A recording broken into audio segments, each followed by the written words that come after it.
Welcome back to Levski. Same elevator, different shirt, and no bald head. This week's Around the Verse was hosted by Chris Roberts with Sandy Gardner and featured an extensive look at one of the main locations in Squadron 42, the coil. Now the coil is one of the main locations for Squadron 42. Now it's in the Odin system and it was formed when that star went nova and it smashed into the first planet, causing this mysterious anomaly.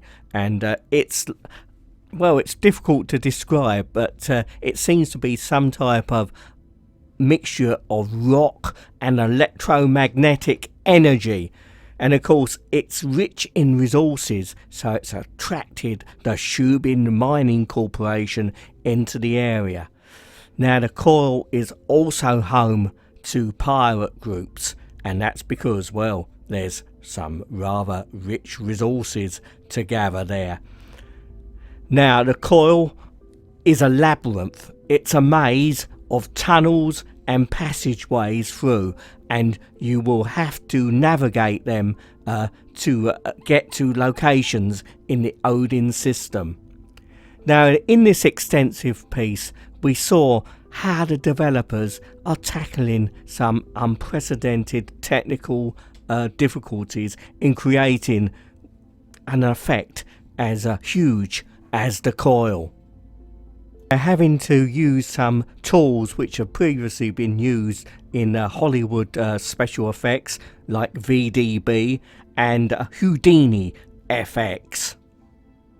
Now some of the work going into the design of the coil will also apply to other areas in Squadron 42 and Star Citizen, like nebulas and rings around planets.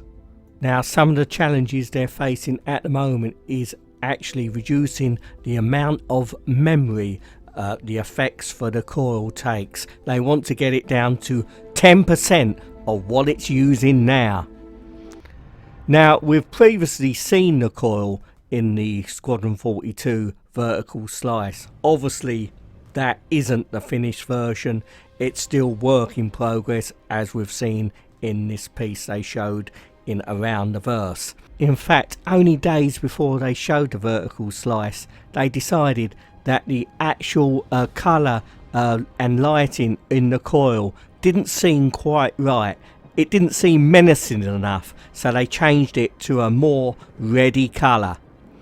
So the coil is going to be a fantastic place to explore.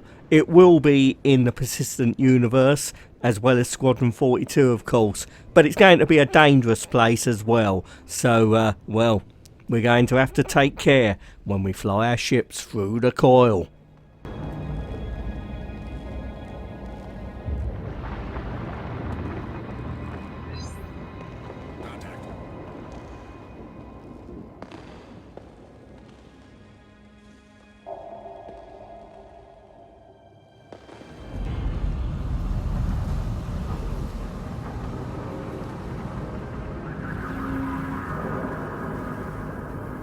Now Reverse the Verse this week featured an extensive question session with Chris Roberts, who answered questions put to him by Gerard Huckleberry from the community.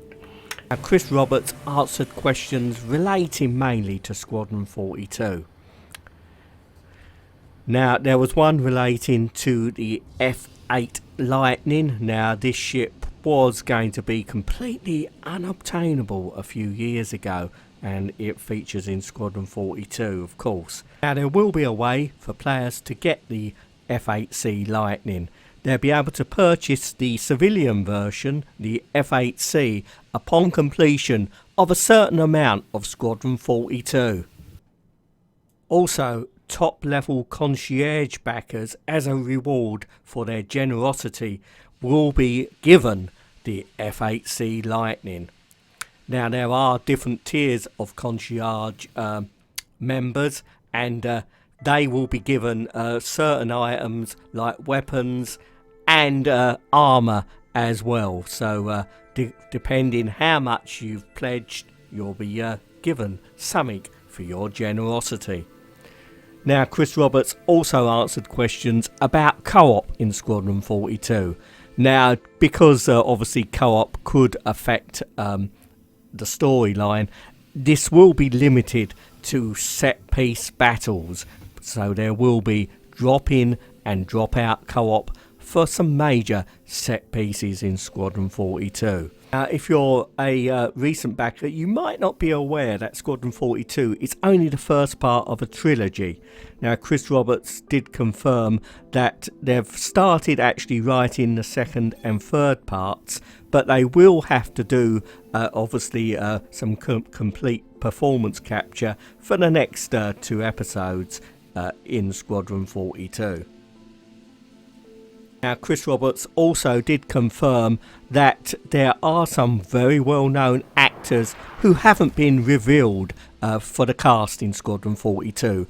We already know about Mark Hamill, Gillian Anderson and Gary Oldman and others, but there are other big names to be revealed.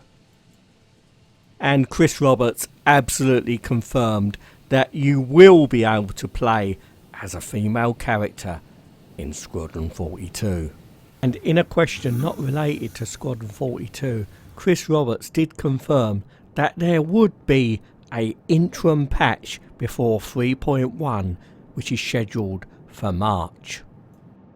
Now, the RSI website has undergone a little bit of a facelift. Now, it is still work in progress, but at the moment it really is of great benefit for those who are new to the game.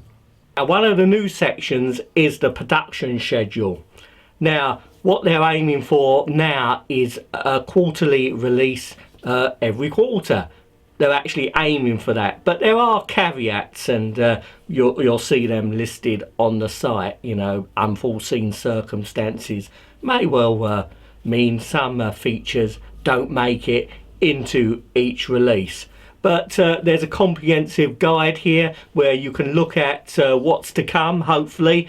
And now, basically, I'm really only looking at the immediate future, because I do realise that they are facing some unprecedented technical challenges. Now, of course, that's why last year things didn't go quite as planned. And obviously, you know, it is a little bit depressing sometimes when things don't come as soon as we would like. But that is the cost of open development. We get to see what happens, ups and downs. But anyway, I am hopeful that as they really get to grips with this unprecedented level of technology, that the actual output of the game will improve. Now, I've just managed to squeeze in a couple of questions asked by Gerald Huckabee from the community in Calling All Devs. Now, one of them was put to Luke Presley, and that was, can we play missions as a group in future? Now, they are working on the back end to enable this, and although there are a few missions in game at the moment where you can play co-op, unfortunately some of the bugs make them a bit unplayable.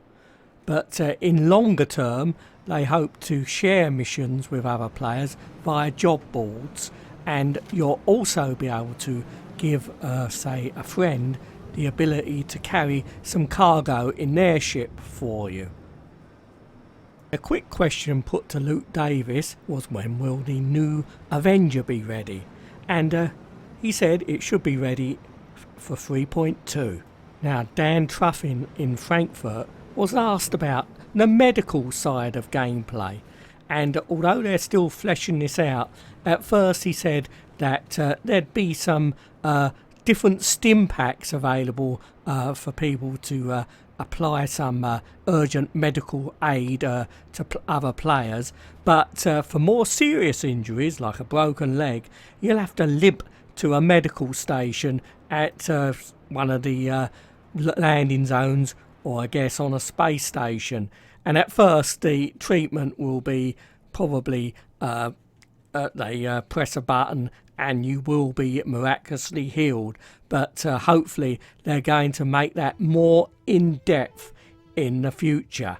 So a lot of the gameplay for the medical side of it has yet to be decided, but also he said about there would be some diseases in the verse, and I know last year I came down with a nasty bout of Banu flu. Well, thank you very much for watching. Hope you enjoyed this episode.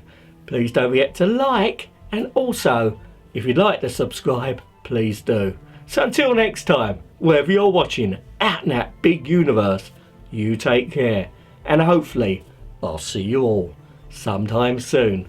Bye for now.